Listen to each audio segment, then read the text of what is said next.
All right.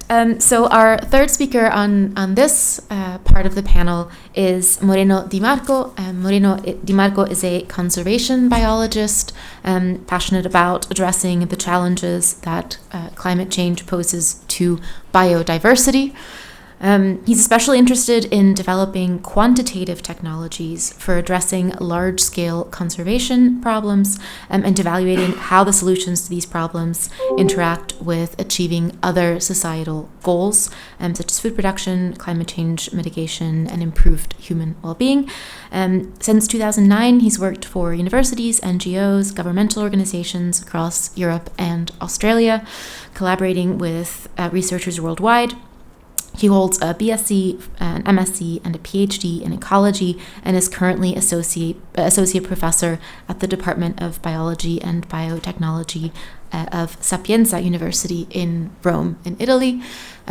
We very much look forward also to your comments, back a bit more to the scientific side. You also have 30 minutes, and the floor is yours. All right. Thanks very much, and I believe the microphone should be on. Thanks very much for having me here. It's a real pleasure, a real honor to be able to speak to this interdisciplinary audience. It's really important, I guess, that we have this kind of mixed events. So we've been hearing much about the relationship between science and climate in terms of attribution of climatic responsibility. And so I would like to use my time today to talk about the consequences. What are the risks associated to climate change globally? And this is something I think which is important to understand, because it very much presents the disconnect between climate responsibility and climate risk that we are facing today. And probably this decoupling, this disconnect will be even grow in the future. So that's what I would like to talk about today, and in particular also what it means to fail international climatic commitments. I mean, we've been hearing this story about the 1.5 degree and the 2 degree, but I mean, is it a problem if we get to 1.6? Is it a problem if we get to 3? So that's what I'm going to address today. Well, first things first, this is something that is just a brief recap. Of course, you don't have to hear this again, but we live in an era of anthropogenic climate change. This has been recognized with high confidence by the IPCC panel.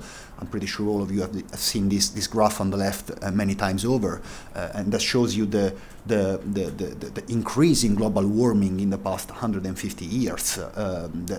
So essentially, you see the change in Celsius degrees since pre-industrial levels. So anything positive, anything above zero means a global warming essentially above pre-industrial level, and anything below zero would be a cooling down of the system. And there is a brown line, which is essentially what's going on at the moment, and it's largely caused by human alteration of the climate system.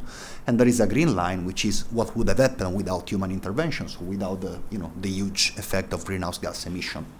So in response of this crisis, in response to the fact that, for example, the CO2 level that we have today, atmospheric CO2 concentration is the highest of the past 2 million years, we have had the Paris Agreement, and as you was saying before me, we celebrated the Paris Agreement as a victory. But of course, that's a policy victory, but because this becomes also a factual victory, we need to see whether we are actually on track to achieve the goal of the Paris Agreement. So, for example, keeping the global temperature to within 1.5 degrees compared to the pre-industrial level. The current evidence is not particularly encouraging, I must say. That's one of the latest articles that was published on the subject just less than 1 year ago. And it demonstrates that we're already at probably above 1.2 degrees above pre-industrial level, and which, of course, it will be complicated in the optic of achieving the 1.5 commitment of the Paris Agreement. And as you can see, the CO2 concentration has been rampaging over the past decades, and even in recent years, despite the Paris Agreement in 2015. I guess some people might wonder, so what? Should we care about this? Is there really too much of an issue if we overshoot these 1.5 degrees? Well, mounting evidence is actually coming and being published more or less on a weekly basis that, yes, we should be concerned, because surpassing the 1.5 degree is probably going to trigger a few global systems that will generate impacts on biological system, human system, our economies, our societies, and we have been hearing some of those examples today, actually. So this paper just came out a few months after the previous one, and this is showing how exceeding the Paris Agreement, so that 1.5 degree commitment, might actually trigger so-called climatic tipping points. So it might mean that some of the biggest climatically driven system of Earth might be disrupted. They might be altered compared to what we're used to. So bear in mind, I'm talking from an anthropogenic point of view. Those systems have been changing all the time in geological times, obviously, but geological time means millions of years, hundreds of thousands of years. We are changing these systems in a matter of hundreds of years, tens of years. So are we ready to, this acceleration in pace? And when I say system, I'm talking about things like the Great Barrier Reef, things like, the collapse of the boreal forest, things like the dieback of the Amazon forest. So big system that will have huge regional effect. I'm not talking about implication for a few people. I'm talking about implication for tens of millions of people connected to each of those systems. Okay. So yes, it is a problem if we do overshoot the 1.5 degree. So we've been talking about the risks, and we have been talking about the current current situation in achieving, or actually not achieving, the 1.5 degree commitment. But where are the responsibilities and where are the risks? Because those global systems that are disrupted, they very much depend on global climate circulation. They might have localized effect or regionalized effect, but they do depend on global systems. So that's where things start to get complicated, where you try to to connect responsibilities with effects and with risk. This is how inequities start to emerge and how things start to get complicated in what can be considered climate law and climate policy connected to the climate science. So here is another piece of scientific research. This one was published a few years ago. There is more recent science produced in this sense, and I think in the next session you will hear a bit more about climate attribution from some of the other speakers. But I still like this particular piece of research because, in my opinion, that's very immediate. I've heard today about complaints about the fact that climate science sometimes is complicated. I don't think it's complicated. I think it's complex, which is one thing. But papers like this one make it very easy to understand. So this paper essentially compares climate risk and climate responsibility at a national scale, at the level of countries. So on the one axis, you have climate change vulnerability. So essentially how much every particular country will be vulnerable to the effect of climate change, because the disruption of those global systems we've been talking about will be particularly affected that country. When I say on the one axis, I mean on the colored scheme, so from yellow to green. On the other axis, so from yellow to red, you have climate responsibility measured in terms of emission level.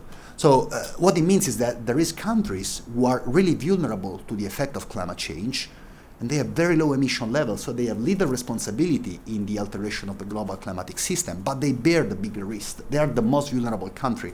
And other countries will be the opposite. So the one in red, for example, those are the country with the highest level of emission, but they're not necessarily associated to the highest level of risk. Think of Europe, for example.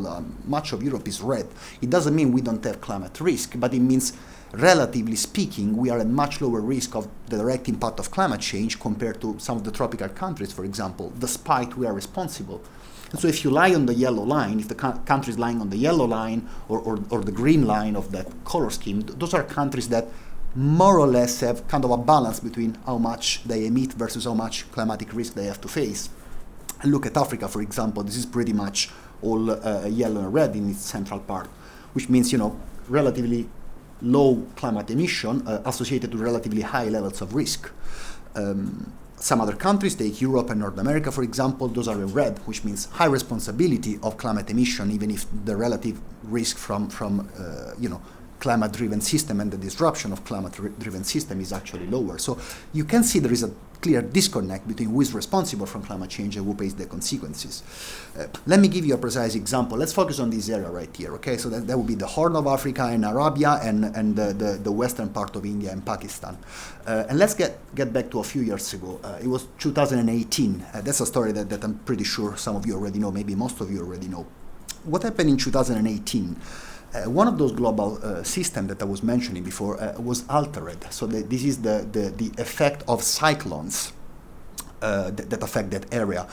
In particular, in 2018, the cyclone season was particularly intense. This was altered by climate change, and there were many more cyclones and many more intense cyclones, which means a lot of precipitation. So bear in mind, we talk about climate change in terms of aridity and temperature going up, but an equally important event is, of course, the alteration of the precipitation regime. So in this particular area, so that's more or less at the border between Oman, Yemen, and Saudi Arabia, there was incredibly heavy rainfall, much higher than normal. And this happens to be an area which is the breeding ground for locusts that you can see over here. So those are animals that can exist in two states. I'm a zoologist, so I could speak for hours about that thing, but we don't have time. But just it's important to know that those animals can exist in two states: a sedentary state, which lives at low density and is not particularly dangerous, and a migratory state, and that's a pest. I mean, we have it in the Bible. Probably Sumerian civility knew the problem of locusts, so we've known that for millennia, right? So those intense cyclones actually meant that a lot of vegetation grew in that area where there is normally desertic environment, and so there was widespread breeding of locusts. They switched from the sedentary state to the migratory state, and they started to migrate. And where did they migrate? They migrated in the Horn of Africa. Remember, in the previous map, I'm talking about yellow and green countries, so countries which are not responsible for climate emission. But look at how they pay the consequences. Swarms continue to invade and spread over the course of a few months, and numerous swarms continue to invade and reinvade places like Ethiopia and Somalia and Eritrea and so on and so forth. To cut a long story short, over less than 1 year, this was a crisis. Tens of millions of people faced extreme food insecurity because of the locust invasion, and control measures for those locusts have to interest millions of hectares. Now imagine what it means economically, okay? And that's just because of one event, our alteration of the environment of that particular area driven by global change, by climate change. And so attribution is a problem, and transboundary responsibility is a problem. And I would say, I would add an additional element to this complexity, which is the element of feedback. So who's responsible, who pays the risk in the short term, and I would say who has to deal with the consequences in the long term. That's another one. So the graph here is showing you the historical, the cumulative net emission of CO2. So this is how much CO2 emission there has been in the past 150 years per region.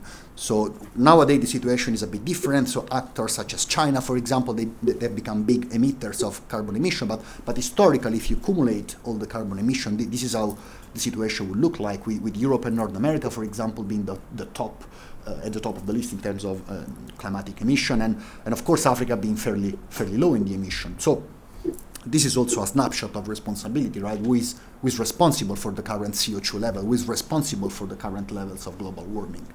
That translates into local effect, and local effect fairly often, probably for the most part, are paid by countries which are not even highly responsible in the first place for altering the global climatic system. And I would like to add an additional element which I haven't heard so far, and that's the element of feedback. So yes, those countries will have the short-term impact, but who has to deal with the consequences in the long term? And I would say that's everyone, because of course when there is climatic risk in places like Africa, that more or less translates immediately into migration, because of course those people who are facing food insecurity, are facing instability, are facing unlivable condition, they will start to migrate, and for the most part, where do they migrate? Well, for example, they will migrate back to Europe, and unfortunately, every year, every month, I would say, there is a new tragedy in the sea. So, if you circle back, who is responsible for that? How much climate is responsible for that? And of course, I don't know much at all about climatic law and climatic policy, but I would say there is an element of climate risk which is driving those violation of human rights, perhaps. Okay. So, and I'm sorry if I'm going a little bit fast, I'm just concerned about the timing. But what are the biological consequences? The example I gave you, the one on locusts, for example, this is, to some extent, this is just a demonstration of how altering biological systems via environmental change might determine risk. But those can be interpreted in a broader context. So, for example, we can take a look at the biodiversity risk from climate change, bearing in mind that biodiversity, so the connection between the natural system and the living species, and the diversity among living organisms is really what governs ecosystem and what determines the functionality of those ecosystems. And so if we alter the levels of biodiversity, the natural functioning of ecosystems will be altered with all the consequences that we've been talking about, and I will be showing you in a moment. So what are those biological consequences? We can take a look at the future. So far I've been talking about the past, things, climate change level happening in the past and climate change driven effect in recent times. But we can take a look at the future. For example, we can look at scenarios. I guess you're all familiar with the shared socio-economic pathway. So those are storyline scenarios of how the climate system and the land use system can change depending on which socio-economic direction the world is going to take. Are we going to go, for example, for a world which is driven by fossil fuel development, or are we going to go for a world which is driven by, green economy? And based on those scenarios, we are able to make prediction and projection. We can try and understand what the temperature is going to look like in 2050, what land use is going to look like in 2050, what human population density might look like. And so can we translate those scenarios into risks? So that's stuff that we have been doing as scientists and as biodiversity scientists. One seminal paper was actually produced a few years ago, that's in 2018, pretty much as soon as the shared socio-economic pathways were presented. This is a paper presenting what biodiversity risk might be associated to different level of global warming in the future. So once again, the analysis is complex, but it's not very complicated to explain if you want to understand. So those graphs are reporting you the proportion of species of insects or vertebrates that might face high climatic risk. And you have different histograms that depends on the level of global warming that we are achieving. So, there is going to be lower risk if we achieve a 1.5 degree global warming, so that's going to be Paris Agreement compliant, and there's going to be a much higher risk if we achieve 4.5 degrees global warming, which is, of course, much, much higher than the Paris limit. And to cut a long story short, under the current trajectory, which is probably somewhere in here, around 3.2, there may be 40 to 50% of species which face high climatic risk. By high climatic risk, I mean the climatic condition within their current distribution will be substantially different in the future. Now, are those species going to be able to adapt to those new conditions? It's really hard, so that's where uncertainty and scientific uncertainty comes into the play. It's kind of hard to predict. I mean, there is, billions and millions of species on the planet. We don't know them all, and we don't know exactly how they're going to respond. But we do have some evidence that I can talk about. For example, this is an analysis that my team has done a few years ago, and this is an analysis in which we do a backcast and a forecast projection of biodiversity risk. In this particular case, I'm talking about plant biodiversity, so the diversity of plant species. And this analysis goes from the past, which is 1900, to the future, and in this case, 2050. So we translate global stressor, increasing human population, increasing land use, increasing climate change, into a risk of extinction. So the map goes from green to red, and the more red means the higher risk of extinction. You can totally see that there is a progress. So this is 1900, and then 1930, 60, 90, up to present day, and then the future projection. And you can see a parallel with human population growth. So the numbers here in bold, that they tell you the human population count for Africa. So beginning of last century was 120 million. Today is 10 times that value, and it can double up again by 2050, and under certain projection it will double up once again by the end of the century. This is directly associated to a worsening of local environmental condition, land use essentially, and how that translates into extinction risk. This can be done on an even larger scale. So the map I presented you before was for Africa, but we could actually do the same analysis globally. So that's a global scale analysis, 1 kilometer resolution, and we can then condensate the analysis into the lines that you see up here. So the line is showing you that, once again, from 1900 to the future, what is the extinction risk of species. So the way you can read the line is a reduction in the probability of species survival. So if the line goes down, as you can see on this axis over here, the species survival probability will go down as well. And on the other axis, you can actually see numbers. How many thousand plant species will probably go extinct because of land use change and climate change. Remember that plant species is what we depend on. Essentially, ecosystem services are largely mediated by plant. 80% of the global living mass of the planet on the terrestrial land is plants. So I'm talking about a big risk in terms of, what really sustain our life on this very planet. up to the present day is the black line, so this is what we observed. Well, it's still a model, but it's one model based on observation. And then you have different colored line depending on which scenario we take into the future. So the red line is scenario number 5, that's high level fossil fuel use. And the green scenario is, sorry, that was the blue scenario, my mistake. And the green scenario is a sustainability one where we undergo green economic growth. So as you can see, there is a difference. The choice we make today is the socio-economic pathway we want to undertake will make a difference in the future. But let me give you a glimpse about what might happen if the direct effect of climate change become unbearable for the species. So that's the other graph, the one on the right. So in the graph on the left, we accounted for the effect of land use change associated to climate. But if we also account for the direct effect of climate change on species, so the fact that a certain species might not survive a certain temperature, things can go incredibly worse. So this is an extreme scenario, and so this is just to give you a perception of uncertainty of how worse things can get, essentially. And this is an extreme scenario of lack of adaptability. So this is a scenario that is only going to be realized if plant species will not be able to adapt to new climate. So we do hope some adaptation will happen, but again, the reality is probably going to be somewhere between up here and up there. So we are still in the realm of tens of thousands potential extinction from climate change in the future. Another important risk is that associated to wilderness areas, so areas which are characterized by high level of naturalness, high level of ecosystem integrity, and areas which didn't suffer from human-induced alteration. So those areas today cover roughly 23% of terrestrial land, and we know that those areas have been lost at a very rapid pace in the past 20 years, mainly from land use change. Now there is an additional risk. There is a risk of climate change. So when I talk about wilderness areas, I'm talking about the big forests, for example, of Central America or Central Africa or Southeast Asia, but even the boreal forest, for example, or the big grassland environment of Australia. So those native systems that were not industrialized and altered significantly by humans.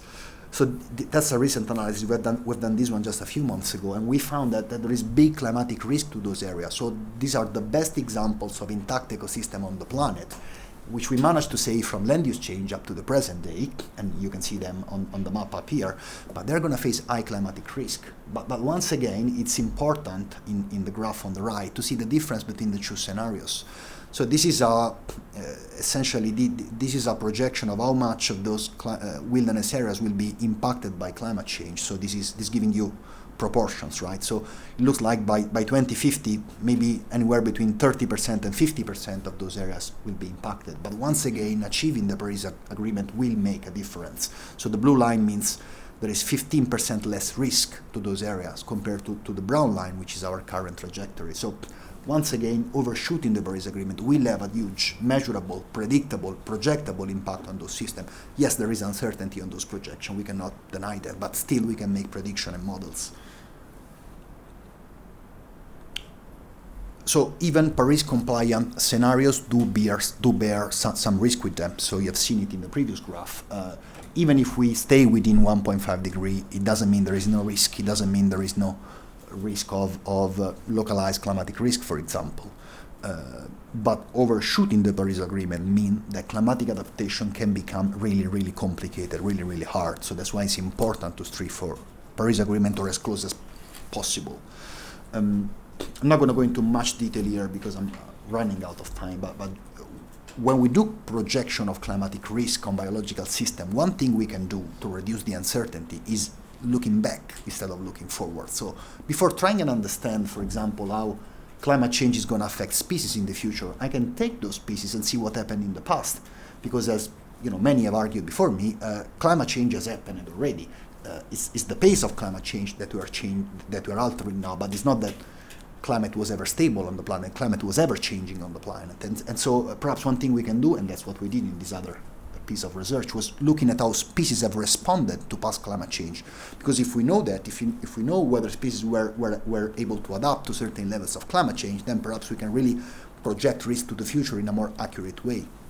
And so I've taken, for example, the response of several mammal species to climate change happening in the past 6,000 years. And you can see that some species, like the Ethiopian wolf, for example, was really not able to cope with climate change. That species has undergone a shrink in its distribution. So it's, the current distribution is much smaller than it used to be because of climate change. And then there is climatic exploiter, like the coyote. So that species has gone exactly the opposite. So the species has benefited from climate change. It managed to, to even expand the range because of climate change. But if you put all this information together, we managed to do this analysis for 500 species, something like that, I believe. You can actually even come up with a graph that puts the level of climatic stability in relation to the probability of undergoing a shrink in the distribution. So that would be the purple line. Let's ignore the other lines for now. But the purple line is fairly clear. For very high climatic stability, the probability that a species will shrink its distribution is very low. But as climatic stability decreases from high, it goes low, then look what happened. At some point, the probability that species distribution collapses and shrinks over time becomes much, much higher. We even came up with a threshold of 70%. So we found that when climate stability over time is lower than 70%, most species will be unable to adapt. They will shrink their distribution over time, facing a higher risk of extinction. And so coming with this, it's a simple number, right? It was very complex to get there, but that's a simple number. And that's good because now we can use that number for future projection. How many species will face less than 70% stability in the future? Once again, we can project that to future scenarios. So this is the application of that 70% threshold to the global distribution of mammal species. There are 6,000 mammal species currently in the world. This is aggregated at the level of biomes, and this is showing you what happens under different scenarios. So 1.9, that corresponds to the 1.5 degree Paris Agreement, and SSP 5, 8.5, this is the scenario in which the global temperature will increase by 4.5 degrees. So what you can see is a much higher number of red areas under SSP 5, so where we largely overshoot the Paris Agreement, compared to very, very few red areas if we stay compliant with the 1.5 degree commitment. That essentially means that there is many areas which are important for mammalian biodiversity, which will be at risk if we overshoot the Paris Agreement. So let's get straight to the policy, and hopefully I'll be able to conclude in 1 minute. How do we translate all of this information into climate law? Well, first of all, I think that's an element I haven't heard yet today, but let's remember that climate law and climate policy is at the very basis of several environmental policies. And I'll give you just 2 examples here. We have the European Green Deal on one end, which depends on achieving the Paris commitment, and then we have the CAP, the Common Agricultural Policy. So if we overshoot the Paris Agreement and we don't achieve the climatic commitment made under the Paris Agreement, how can we achieve those 2 policies, for example? And those are 2 policies which already have contrast with each other. We just last month published an analysis, for example, of the risk that a non-bold enforcement of the Common Agricultural Policy will have for biodiversity. And at the moment, there is not a lot of mechanism in the Common Agricultural Policy to control for countries overshooting their climatic emission level, for example. There is not a lot of binding mechanisms in there. So climate law, in my opinion, has to be strong in this application, because otherwise we have a risk of not achieving the policy here. And as my last slide, I'll just perhaps conclude with 3 things. That's something I've learned today, but something that I think is probably, perhaps it will stimulate some further discussion. First thing is, I know that in the court of law, uncertainty and uncertain facts might be problematic, but that's to some extent, that's the way it is with science. Transparent reporting of uncertainty is all we can do as scientists. Quantifying risk, especially climatic risk and climatic responsibility, is complex, but once again, I don't think it's complicated. It can be done, it can be translated, in my opinion, if we all make an effort to try and understand what's the common language. And I will just conclude by saying that climate science might be faster than climate policy to some extent. There is a new article published every day, but it doesn't really matter, because climate change is going to be faster than both. And so we are going to have to deal with uncertainty and with incomplete information in the decision-making process. And sorry if I took an extra minute here, but thanks very much for your attention.